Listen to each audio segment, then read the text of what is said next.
acquired my third gas station Nice. on the reserve. So And you were doing 30 million a year yeah, in revenue. yeah, that was last year. Yeah. So you're gonna Yeah, do even more this year? Yeah, it'll be probably closer to 40 or Holy more crap. than 40. You're only but, 26 years old. yeah. That's insane, man. 40 million a year at 26. Well done. Yeah, thank you. All right, guys. Digital Social Hour here with Kristofer. We're going to talk the gas station industry. Thanks for coming on, man. Welcome. Absolutely. So how did you stumble across getting into gas stations? So I started in 2020, my first gas station. It was actually a convenience store to start. So I was basically in Ottawa, in Canada, which is the capital at the time. I was in business school for business administration at Algonquin College. And, I was in my last year. I was thinking about like what to do next, what my big move is. And I was working for the federal government of Canada at the time. And, I moved up pretty quickly in my 2 years there, and it was good. I enjoyed it. It was just, one day I was just kind of taking my lunch, and I was looking outside from the skyscraper, and I was like, maybe this isn't something that I want to do for the rest of my life, because like I sort of seen the progressions in the government, like, you become basically a senior team lead, then a manager, director, and then you can become an executive as well in the government. And I sort of seen that pathway, and I wanted to at least try and do something else while I was young, because I was 19 at the time. You hear big entrepreneurs all the time say, do it while you're young. So I was like, yeah, why not? And so I first came of the idea, actually. So I'm from Thunder Bay, Ontario. That's where I was born and raised. And I'm First Nation as well, and I'm a part of a reserve, Fort William First Nation in Canada. I know in the U.S. You guys call it like an Indian reservation. Yeah, it's the same thing. Okay. We just call it reserves in Canada. Yeah, so there's a lot of gas stations on Fort William. I seen, and there was a prime real estate piece of property. And when I inquired sort of who owned it, it was actually my great uncle. Wow. Who had a gas station there in the 90s before. And, it didn't really work out for him just due to personal reasons. But I acquired that piece of land off of him. And it was basically all my money at the time. I believe it was like $25,000 I saved up in the government and just working various jobs, did other things as well. But then I seen like there's massive gas stations on my reserve because there's no sales tax. Like we don't have to pay the sales tax on the fuel. So that's why it's significantly lower fuel cost on the reserve as opposed to in town. So there's 13% tax in Canada. In Ontario, it varies from province to province, but 13% in Ontario. So on average, we can be lower, like 30 to 50 cents a liter sometimes than in town. So if you extend that offer to an entire city, especially for something like a commodity like gas, everyone will take you up on that offer. And the entire city of Thunder Bay comes out. Basically, we turned the entire city around in 7 days. So Wow. It's quite large, the market out there. So I seen the market and I was like, I could probably do this too. It doesn't seem impossible to start a gas station. So I sort of just went out on my own. This was before the time of ChatGPT. So like, you really had to dig deep on Google how to start a gas station. And like, even today, there's not a whole lot on gas stations on the internet, like how you can even start them, how you go about doing it. So I had to learn just brick by brick. I started just contacting big fuel suppliers that I could find in the area and started talking with them about it. Basically, I was 19 at the time, and I was just kind of learning. But, in my mind, from my perspective, it just didn't seem all that impossible to sell gas and smoke. So, Yeah. and that's pretty much what gas stations do. They do make most of the profit inside the store. I heard that. So that's true? It is true, yes. Okay. And specifically on the cigarettes.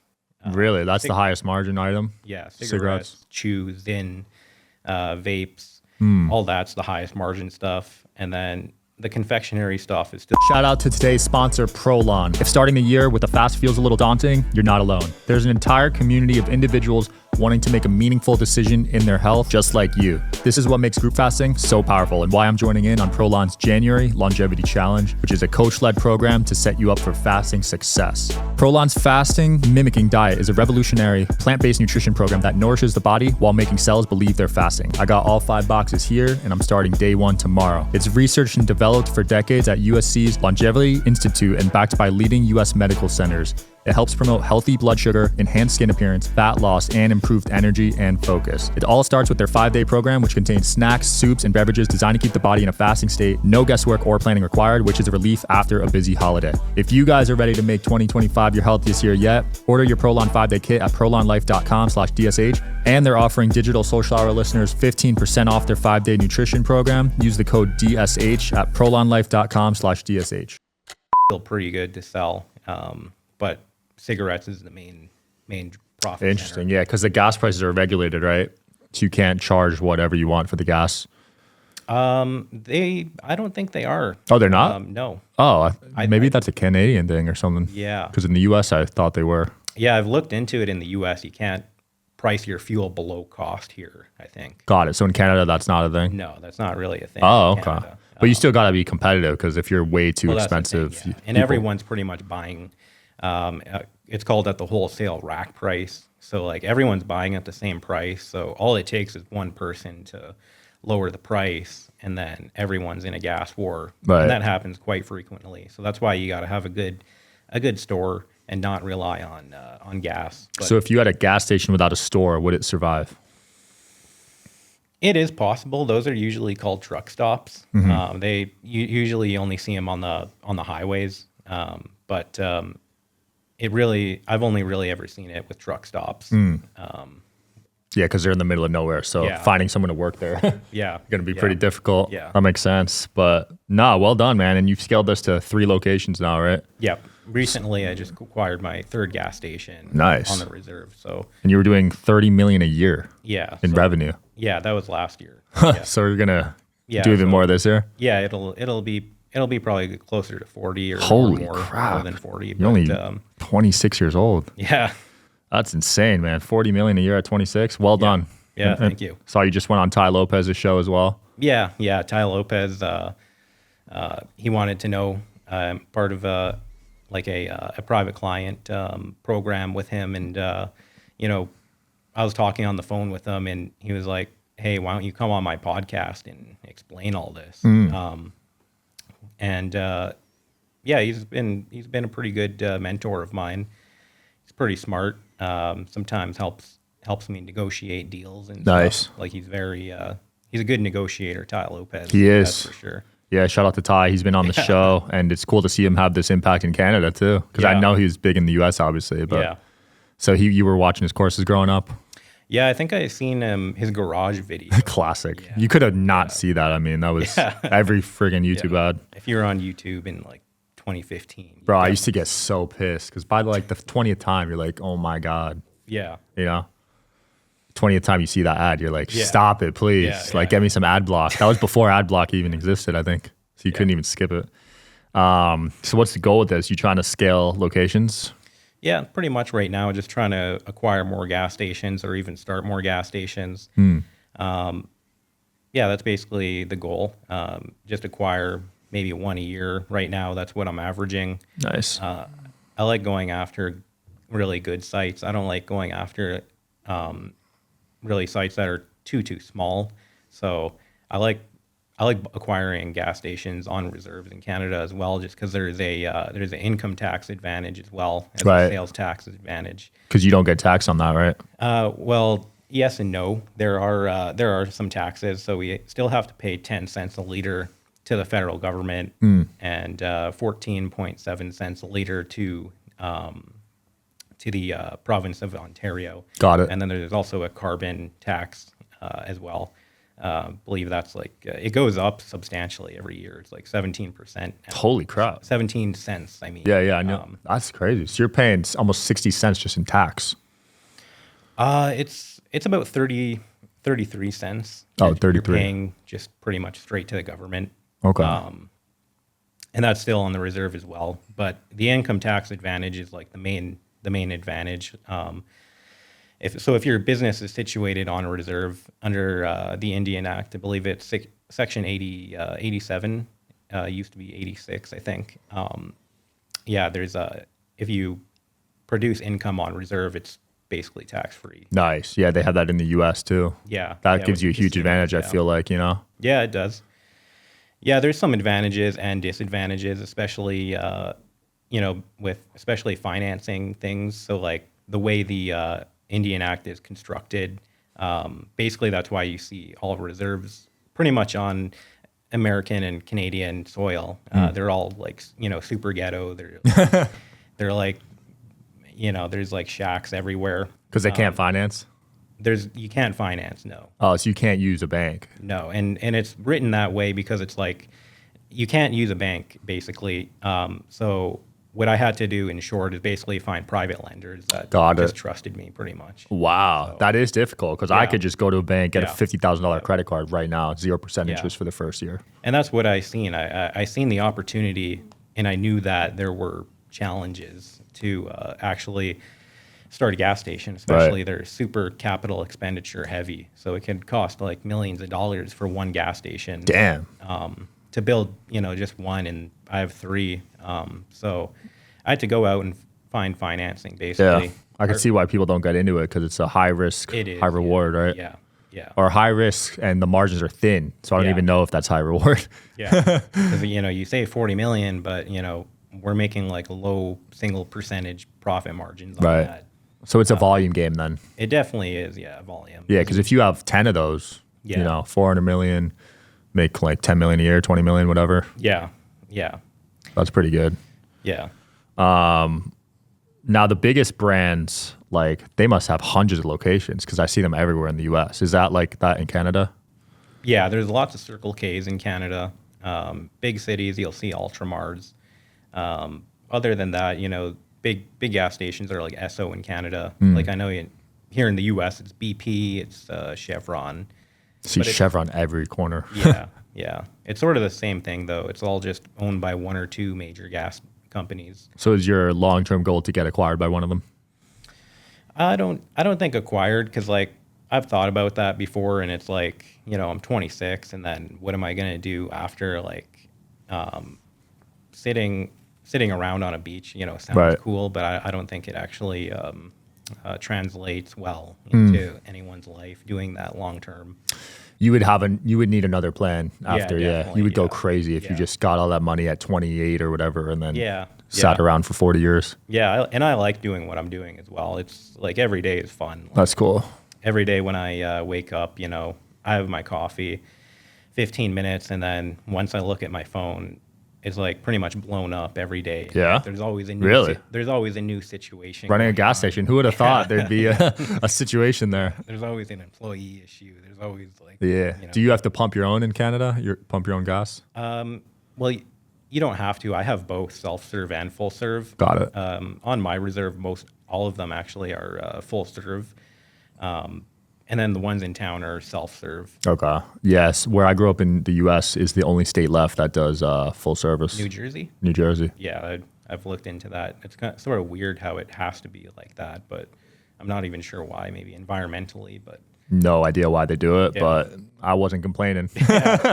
Those winters were cold, man, so not having to get out of the car was clutch. Yeah. I'd be sure to tip them, but you're not even like supposed to or whatever, but I want to be nice. Yeah, I definitely put in a lot of time pumping gas myself. Oh, yeah? Yeah. Damn. Were you pumping it at first when you first bought the place?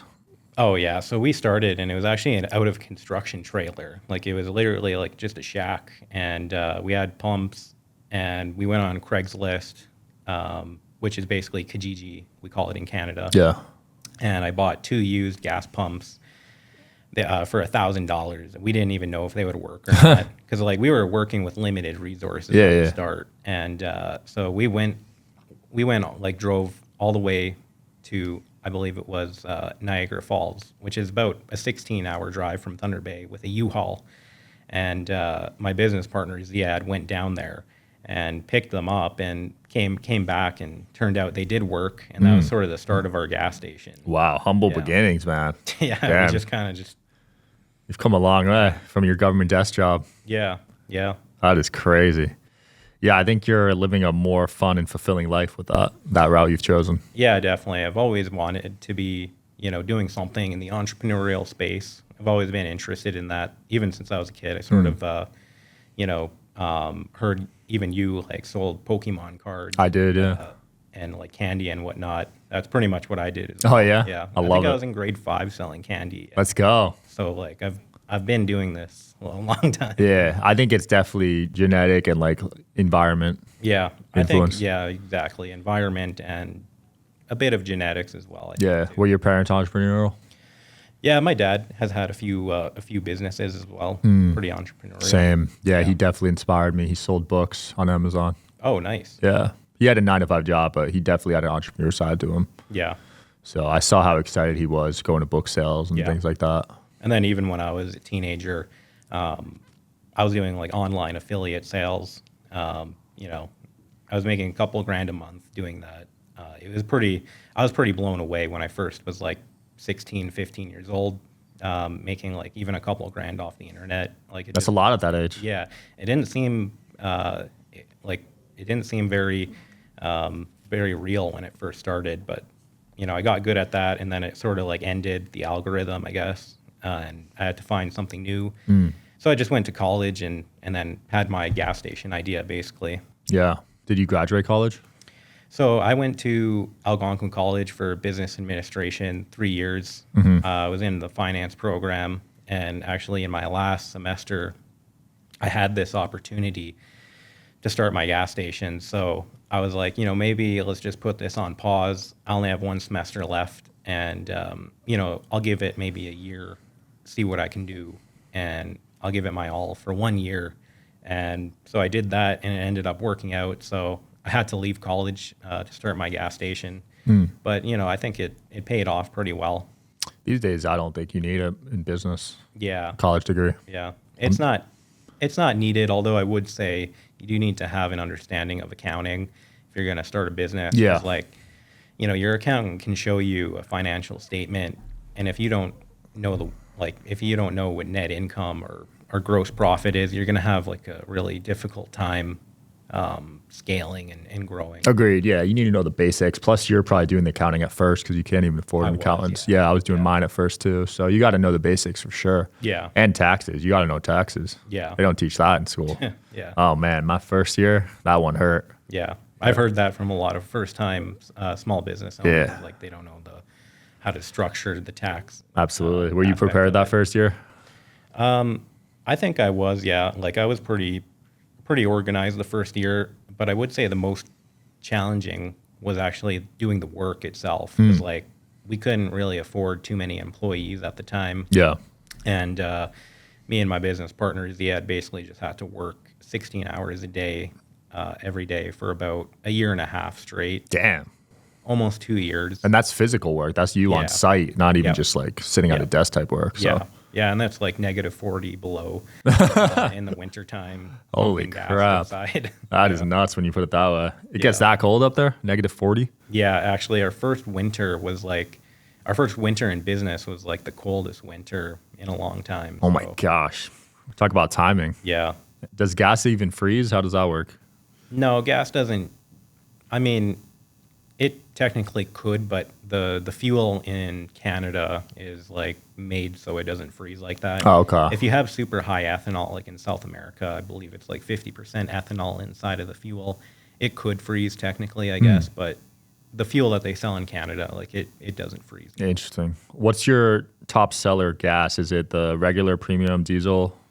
Is it like Yeah, it's definitely regular. Regular? Regular is about 80% of fuel sales. wow? Premium is about 10%, and mid-grade diesel and marked diesel is about the rest of the last 10%. Dang. Diesel is like 2%, marked diesel is like 2% as well. That's crazy. Regular is 80%. So 80-20 rule. Yep. Interesting. It makes sense though, because most cars run on regular. Yeah, most do, yeah. Yeah, that makes a lot of sense. Do you think prices are going to keep going up for gas? I'm not really sure about the macroeconomics of gas, because, and also it doesn't really matter for me because my margin stays the same. So whether gas is like $5 a liter or it's $1 a liter, like I'm still making. You make the same amount? Yeah, Wow. basically like 5 cents a liter. Oh, is that's like all you're on making? average. Yeah, Holy crap. because it's so competitive. Like any one gas station could just collapse the margins to zero. Yeah, 5 cents is nothing. Yeah. I mean, on one customer, you're making like $2?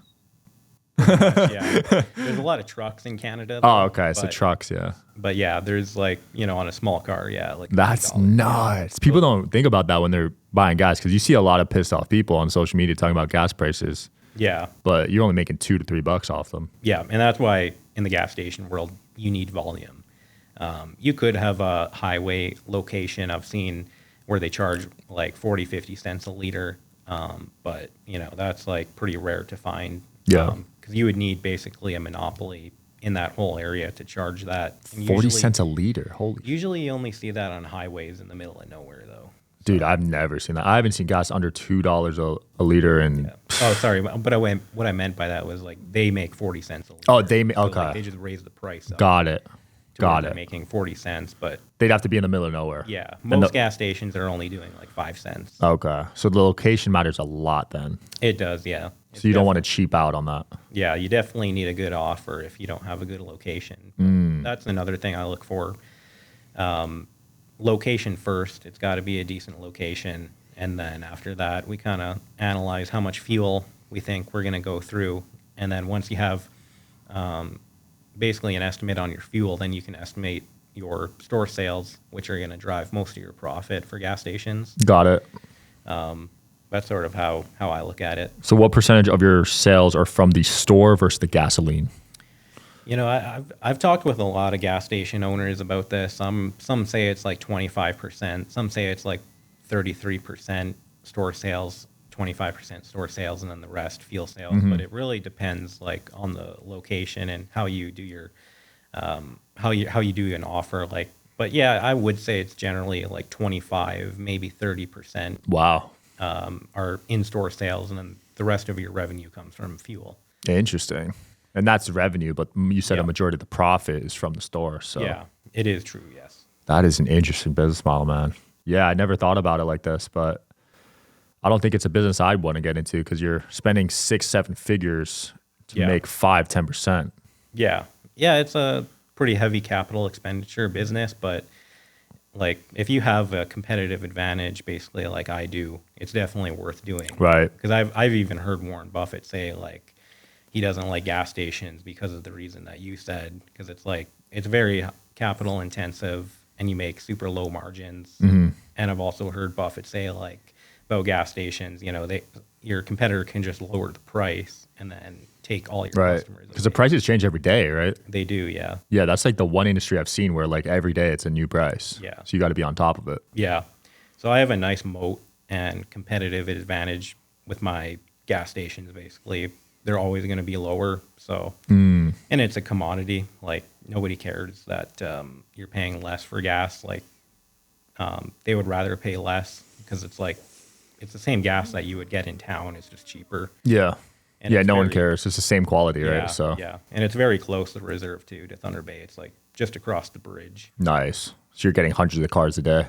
Thousands, yeah. Thousands? Yeah. Wow. Yeah. Okay, I can see why you're doing 30 million a year now. Yeah, the whole reserve is basically, I don't know, like 15,000. I think I seen the city of Thunder Bay, the traffic report. It's like 15,000 cars a day. Damn. Yeah. So you're getting about like 7% of those to stop in for gas every day. Yeah, well, more now that we have the 3 gas stations. Oh, okay. There's 6 gas stations on the reserve, so I have 3 of them. Wow, you own half of them. Yep, yeah. So is your goal to get the other half? I think I'm gonna take a break from that for now. It's just Yeah. too. I think I'm gonna focus on other markets because when you sometimes like it's like you already have basically like 90%, but is that last 10% really worth all the work and everything? So I don't think so. Got it. Yeah. I think I'm pretty happy where I am in my current market. So that's why I'm kind of looking at new markets now. That's cool though. You sound like you built yourself to a point where some of this stuff's like passive almost. Yeah. Like, have you definitely. exited, like, have you separated yourself from the business now? The day-to-day operations? Yeah. Like Nice. I'm not really pumping gas anymore, like out of a necessity. Yeah. I do like pumping gas from time to time. It's relaxing, right? Yeah, it is. It actually is relaxing. Yeah. Sometimes I just like shut my phone off, go outside, pump some gas. Just for fun. Yeah, sometimes. Yeah. That's funny, dude. It is like when you're driving for hours and you stop for like a gas pump, it's like definitely refreshing though. Yeah. And I like to sharpen my skills out at the pump. Me and Yeah. my business partner, Ziad, we always kind of joke about, you got to really become one with the pump. You could do it from a distance. No, like I sort of mean that metaphorically. Like you got to become one with the pump. Like It's funny, man. How many partners you got in this thing? just one. Oh, okay. 50-50 partnership. No, I have the majority of it. Smart. I met Ziad, my business partner, in Ottawa when I was going to school. Mm-hmm. And, we were both entrepreneurial. We both wanted to start a business. He actually had a business at the time doing Intel comm deliveries. He Sounds had, fun. Contracts with them. And then, I was sort of like, how about let's just do my gas station instead. And, he moved to Thunder Bay and we basically got going. You said you were looking into the U.S. markets earlier. Yeah, I've looked into it. It's very different, though. It's kind of like the NFL and the CFL. It's the same sport. It's just like all different rules. Right. So I think I'm going to stick to Canada for now, but that's not out of the picture. Okay. If a good opportunity came up in the States. So when you're buying these or when you're seeing them for sale, what kind of multiple are these selling for? Yeah, like basically I like to purchase a business for like 2 or 3 times their earnings. So Their EBITDA? well, their net income usually. Okay. Not really EBITDA because just for other purposes, like I really just care about how much money actually am I going to profit from this business, not sort of all the other high-end fancy accounting terms. Basically, at the end of the day, all you got to care about is how much money can I get out of this business. Fair enough. They try to overcomplicate that thing. Yeah, they really do try. I was never a fan of EBITDA. Yeah. Like even just explaining it to someone is a Yeah. process. Yep. Like, yeah, they should just be profit, right? Yeah. I like looking at the net income. So like basically if I buy one, I want to make it back like in a few years. Okay. Like 2 or 3 years ideally. Maybe a bit longer if it's like a larger gas station. Yeah. You got good patience, man, because a lot of people these days want their money back right away, Yeah. but you could wait a couple years. Yeah. And that's still a pretty good return. Like, like if you buy a stock on the stock market, on average, I think most of them on the Dow are trading for like 15 times earnings. So like if you bought the whole business, you would have to wait like 15 years just to break even. Whereas if you buy a small business like a gas station, you can make your money back in 2 to 3 years. So Wow, when you put it that way, that's interesting perspective because people don't think that way with stocks. Yeah. They think they're making money back quick. yeah, no. It's, But you're saying 15 years. Yeah, because they are overinflated, right? yeah, By the time they're on the stock market. yeah. Yeah, that's a good little technique. What about crypto? You get any of that? I think I got like a few $100s in Bitcoin, but I don't really focus too much on crypto. So you go all in business? Yeah. I think I got on my Coinbase account like a few $100s, but I haven't logged into it in years. I think Watch it be like 100K when you I fucking. bought it when it was like 2000. Oh my God. Yeah. So dude, you're up. It's at 70K now. 75K. So I'm probably at like $700-800 from $100. You would be up 37x. Yeah. So you'd have $4,000. Yeah, basically, yeah. Yeah.